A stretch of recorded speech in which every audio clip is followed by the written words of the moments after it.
In December, my pastor preached a sermon about an agreeable spirit, how Mary had an agreeable spirit to bear Jesus. I had never heard anyone preach it that way, and it was such a deepness.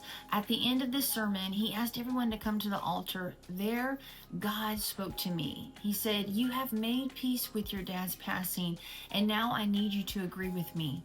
I slowly just fell down to the ground near the altar and I said, "God, that's a big thing to ask." He replied, "You either agree with all of me or you don't agree with me at all." I knew what he was telling me. I can't agree with some of what he does. I must agree with all of what he does. That includes my dad passing away and God, how he chose to do it. Loss is hard because it's really on our terms. And I'm not only talking about death, but even loss of a relationship, a church, a job, a situation. Please understand, before this moment of God asking me to agree, I have been on a long transformation with God, which began with the foundation of faith and learning true trust, and the whole way His love and grace covering me. God has been patient, gentle, and understanding with me.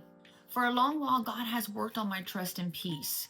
You see, you don't need to agree with your loss to make peace with it. Having peace means Romans 8:28, trusting God's going to work this for good. And although that is true, sometimes God wants us to keep going past peace. Some of you may be there right now. For many moments, I have leaned on Habakkuk 3:17-18.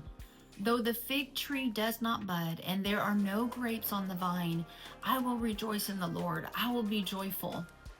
Trusting God, even though I may never see the fruit of my dad's passing, because every sacrifice bears fruit.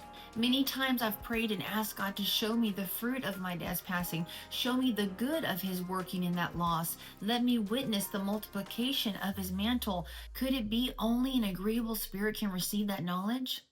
God is moving me past the peace into an agreeable spirit. When we say God uses life circumstances for good, we can't choose which circumstances. The word says all things. If your heart is being healed and held by peace right now, don't rush it. Let God do the work in you. However, open your heart to this possibility. Can all loss, as hard as it is, was for the good? Can you agree with God allowing it? Can you agree that God did the perfect thing? We say God is perfect, but do we believe it? Whatever losses that have taken place in your life, I want to encourage and even challenge you today to welcome perspective change in that situation so that you are able to see that it is good.